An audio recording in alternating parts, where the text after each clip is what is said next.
Bismillahirrahmanirrahim. Assalamualaikum warahmatullahi wabarakatuh. Saudara, bertemu lagi di mata kuliah semantik pragmatik lanjut, pertemuan kedua hari Jumat tanggal 5 Maret 2021. Nah, ini kita akan membahas tentang semiotika, teori, metode, dan penerapannya dalam pemaknaan sastra. Artikel dari Bapak Rahmat Djoko Pradopo.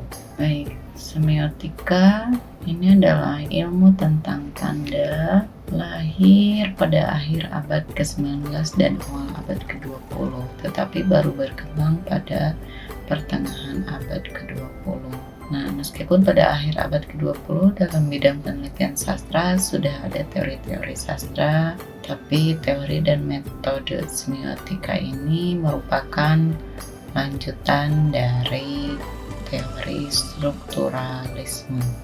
Selain teori-teori sastra yang lain seperti sosiologi sastra, teori dan kritik feminis, dekonstruksi, dan estetika resepsi.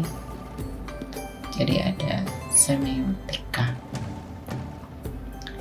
Nah, semiotika ini lebih lanjut dikupas oleh Michael Riveter dalam bukunya Semiotic of Poetry yang dimodifikasi diterapkan pada puisi juga kepada karya fiksi.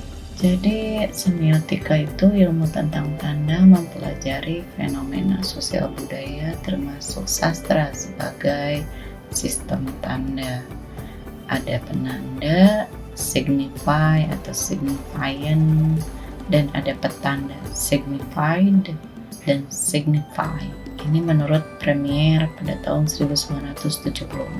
Bapak dan Ibu bisa sambil melihat artikel dari Bapak Pradopo ya. Penanda adalah bentuk formal tanda dalam bahasa berupa satuan bunyi atau dalam huruf dalam sastra tulis. Petandanya adalah apa yang ditandai oleh penandanya itu. Di sini kita dapat lihat bahwa menganalisis sajak adalah memahami makna sajak. Ini semiotika, ada tokohnya.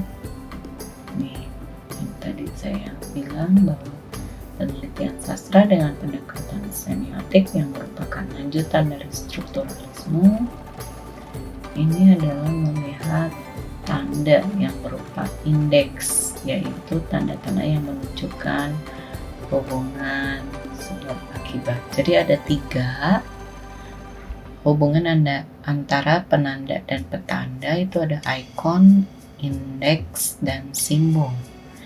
Ikon itu adalah nanti di sini ya. Ikon itu adalah tanda yang penanda dan petandanya itu ada hubungan yang alamiah. Misalnya gambar rumah, penandanya ditandai oleh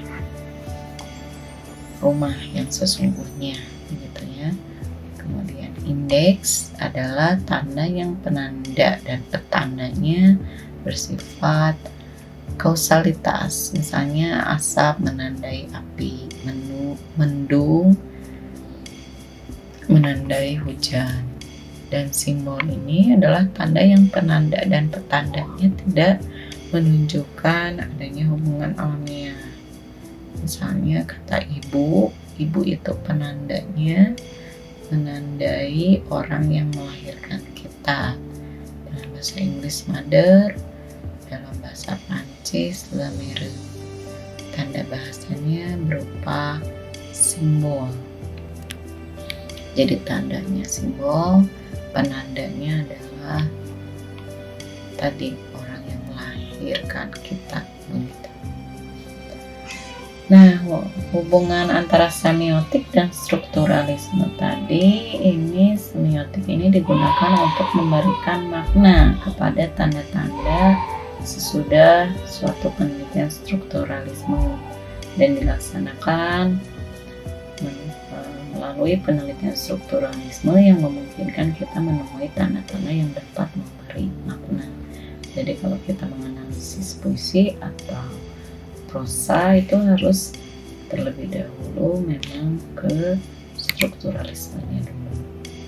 Dalam pandangan Zuos ini, segala sesuatu yang dapat diamati atau dibuat teramati itu disebut tanda. Tanda itu ada ikon, ada indeks, dan ada simbol seperti yang sudah saya sebutkan barusan. Simbol ini adalah tanda yang tidak menunjukkan hubungan alamiah antara penanda dan petandanya. Hubungannya bersifat arbiter. Contohnya bahasa tulisan ibu, mother, lemere, kalau bahasa Sunda hidung gitu kan. Indeks ini adalah tanda yang menunjukkan adanya hubungan alamiah antara tanda dan petanda yang bersifat kausal atau bersifat hubungan sebab akibat, asap dan api. Kemudian tokoh semiotik ada Ferdinand de Saussure dan ada Charles Sanders Peirce. Kalau Anda nanti searching tentang semiotik de Saussure dan Charles Sanders Peirce.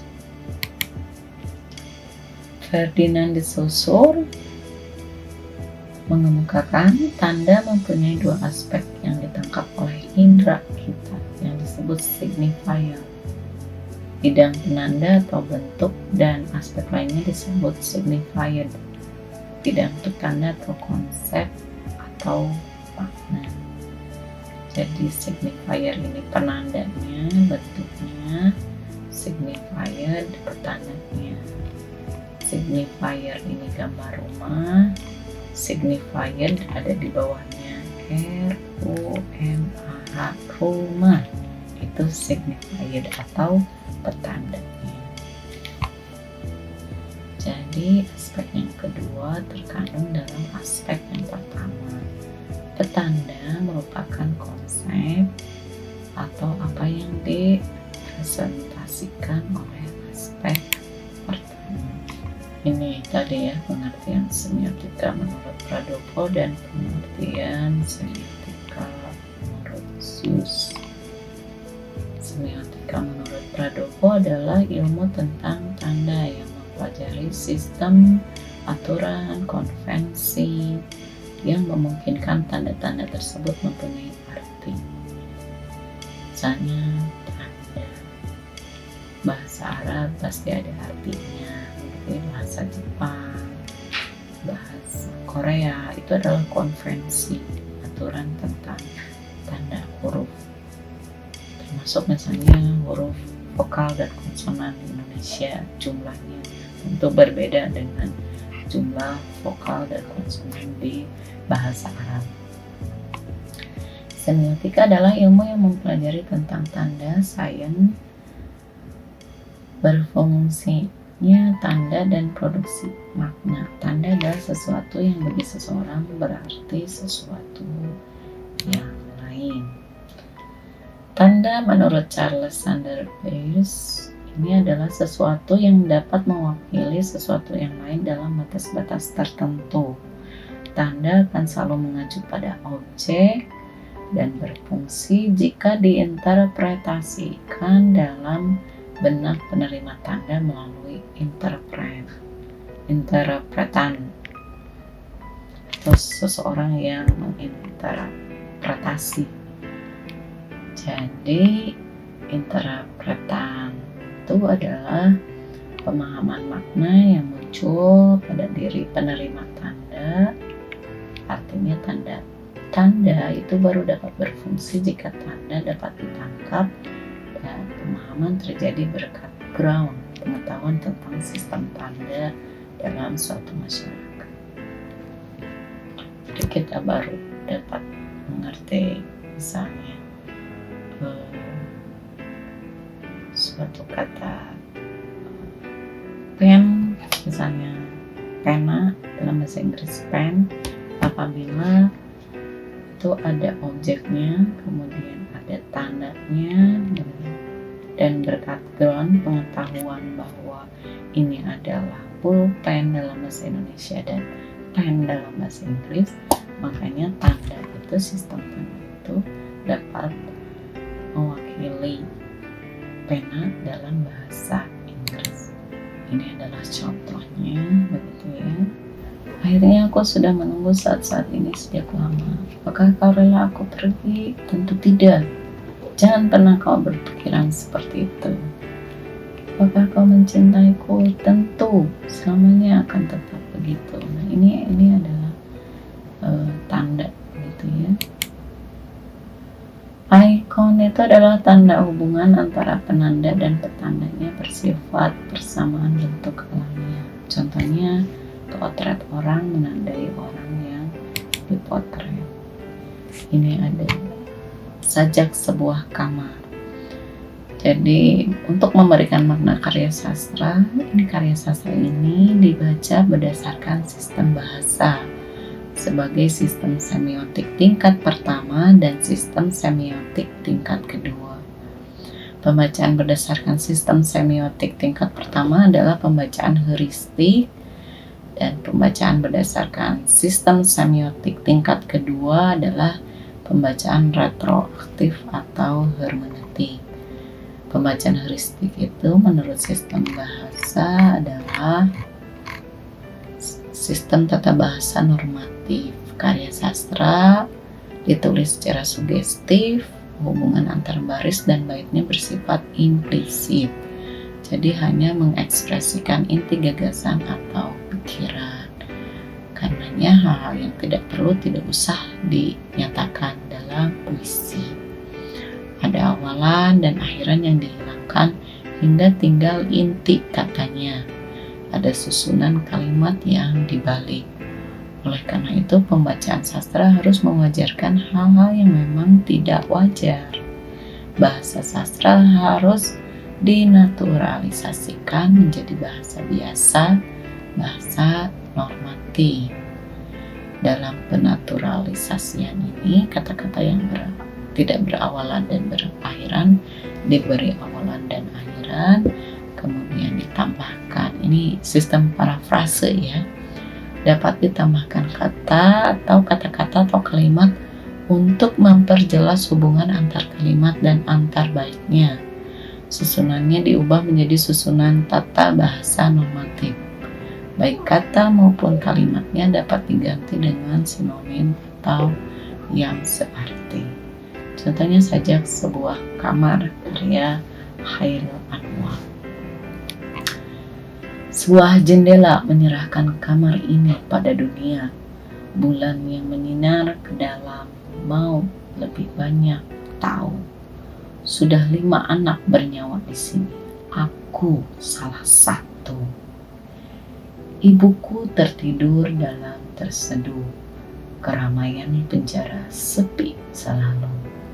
Bapakku sendiri terbaring jemu. Matanya menatap orang terselip di batu.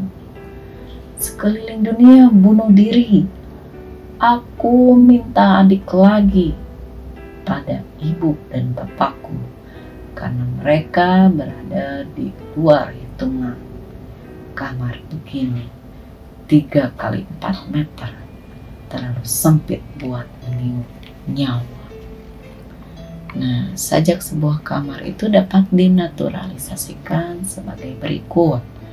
Melalui sebuah jendela, dunia luar dapat melihat kamar ini. Bulan yang menyinar ke dalam kamar itu membuat kamar itu menjadi lebih jelas atau lebih terang.